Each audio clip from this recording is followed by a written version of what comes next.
మీరు డిప్యూటీ సీఎంగా మీ అబ్బాయిని చూస్తున్నారు. తర్వాత నెక్స్ట్ ఇంకేమన్నా ఎదగాలని అనుకుంటున్నారా? ఏ స్థాయిలో మీ అబ్బాయిని చూడాలనుకుంటున్నారు? నేను అంత ఆశ లేదు మనకు. నేను అంత ఆశపడలేదు, అంత ఆలోచించలేదు. దేవుడు ఎలా చేస్తారో జరుగుతుంది అంతే. అంటే నేషనల్ వైడ్గా కూడా ఆయన మార్క్ పొలిటీషియన్గా మిగతా పొలిటీషియన్తో కంపేర్ చేసుకుంటే కనుక కళ్యాణ్ బాబు గారు వెళ్తున్న విధానం కావచ్చు, అటు డివోషనల్గా కావచ్చు, బీజేపీతో అలయన్స్ అవటం వల్ల కావచ్చు, ప్రతి ఒక్కరిలోనూ ఒక చైతన్యం వస్తుంది. సో ఆయన నేషనల్ లీడర్గా ఎదగాలని మీరు కూడా అందరితో పాటు ఆశిస్తున్నారు అనుకుంటా. వాడు ఇప్పుడు అనుకోలేదు కదా ఇలా డిప్యూటీ సీఎం అవుతాడు. అదే అలా జరుగుతుంది, ఆటోమేటిక్గా అవి జరుగుతాయి అట్లా. అంతే కదా, మనం ఆలోచించేది కొద్దిగా జరగవు కదా. దేవుడు ఎట్లా చేసుకుంటారు, భగవంతుడు ఎట్లా చేస్తాడు అట్లా చెప్తాడు. పవన్ కళ్యాణ్ గారు వారి తండ్రి గారైన వెంకట్రావు గారి నుంచి చాలా వరకు ఆయన బుద్ధులే క్యారీ ఫార్వర్డ్ అయినాయి అని మీరు చెప్పారు. అదేవిధంగా ఆయన వెళ్ళే పద్ధతిలోనే కళ్యాణ్ గారు కూడా ఎక్కువగా వెళ్తూ ఉంటారు. కళ్యాణ్ గారికి చిన్నప్పుడు వారి తండ్రితో ఏ విధమైనటువంటి బాండింగ్ ఉండేది? ఎక్కువ ఆయనతో బాగానే ఉండేవాడు.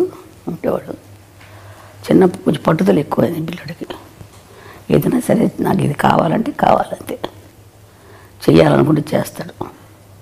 ఆ పట్టుదల ఉంది. ఒకసారి మా అమ్మగారు ఊరు మా మొగల్తూరు, వెస్ట్ గోదావరి మొగల్తూరుకి ఆయన నేను తీసుకెళ్తానని చెప్పి ఆయన వెళ్తున్నారు. మా వారు మా అమ్మ వాళ్ళ ఇంటికి వెళ్తుంటే ఈయనకి రమ్మని చెప్పారు. అందరం వెళ్దాం అనుకుంటే ఆ రోజు ఇంకెందుకులే ఇప్పుడు వెళ్తాం అని చెప్పేసి మానుకోవాల్సి వచ్చింది. ఏదో కొంచెం కారణాల వల్ల మానుకున్నా. అంటే కాదు నాన్న, వెళ్ళాల్సిందని చెప్పి పట్టుబట్టాడు.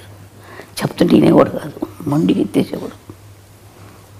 వెళ్ళాలి, తప్పదు నాన్న, తీసుకెళ్తాను. వద్దురా నాన్న, తర్వాత వెళ్దాం మనం అంటే ఇన్నే వచ్చి అమ్మ కొట్టారు.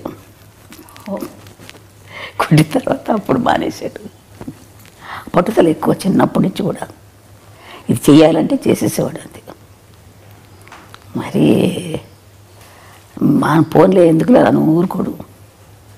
ఇప్పుడు అదే పట్టుదల వచ్చింది అడిగి. ఏదైనా చేయాలని కూడా చేస్తాడు. అదే పట్టుదల ఇప్పుడు ఈ స్థాయికి రావడానికి కారణమవుతుందని మేము కూడా అంతే నమ్ముతున్నాం. ఇప్పుడు చంద్రబాబు నాయుడు గారు జైల్లో ఉన్నప్పుడు కూడా ఆయన ఫ్లైట్లో రానినప్పుడు బై రోడ్ వచ్చారు. బై రోడ్ ఆపినప్పుడు కూడా ఆయన అక్కడే రోడ్డు మీద పడుకున్నప్పుడు చాలా బాధ కలిగిందమ్మా. ఎందుకు ఈ బాధలేదు మనకు అనిపించేసింది. రోడ్డు మీద పడుకున్నాడు కదా, అబ్బా చాలా బాధ కలిగింది నాకు. ఎందుకు ఈ బాధలు, రోడ్డు మీద అలా పడుకోవాలా అని అనిపించేది. రాదు కార్లలో ఇచ్చేవాడు కాదు, నడిచి వెళ్ళేవాడు. అవును, కానీ సక్సెస్ చూసాక ఎట్లా అనిపించింది? ఆనందం, సంతోషంగా ఉంటుంది. అవన్నీ వాడి కష్టానికి తగ్గ ఫలితం జరిగింది. భగవంతుడు మంచి ఫలితం ఇచ్చాడు అని చెప్పి అనుకుంటాడు. వాడు కష్టపడ్డాడు, మంచి జీవితం ఇచ్చాడు. వాడు ఇప్పుడు ఇంకా ఎక్కువ కష్టం ఇచ్చాడు. అప్పుడు కంటే ఎక్కువ కష్టం, ఎక్కువ బాధ్యతే కదా. మీరు ఇంకా పవన్ కళ్యాణ్ గారు ఉన్నత శిఖరాలకి వెళ్ళాలని కోరుకుంటున్నారు కదా. ఎవరికైనా ఏ తల్లిదైనా మంచి వృద్ధిలోకి రావాలని ఉంటుంది కదమ్మా. ఏ తల్లిదండ్రులైనా కోరుకుంటారు కదా బిడ్డలు మంచి వృద్ధిలోకి రావాలి. అదేవిధంగా నాకు కూడా ఉంది, బిడ్డలు మంచి వృద్ధిలోకి రావాలి, బాగుండాలని. అదే నేను కూడా కోరుకుంటున్నాను. ఆ విధంగా నేను. సరే అమ్మా, థ్యాంక్ యూ సో మచ్. మీ సమయాన్ని మాకు ఇచ్చి తల్లి పవన్ కళ్యాణ్ గారి గురించి తెలియని విషయాలన్నీ మాకు తెలియజేసినందుకు ధన్యవాదాలు. సరే తల్లి.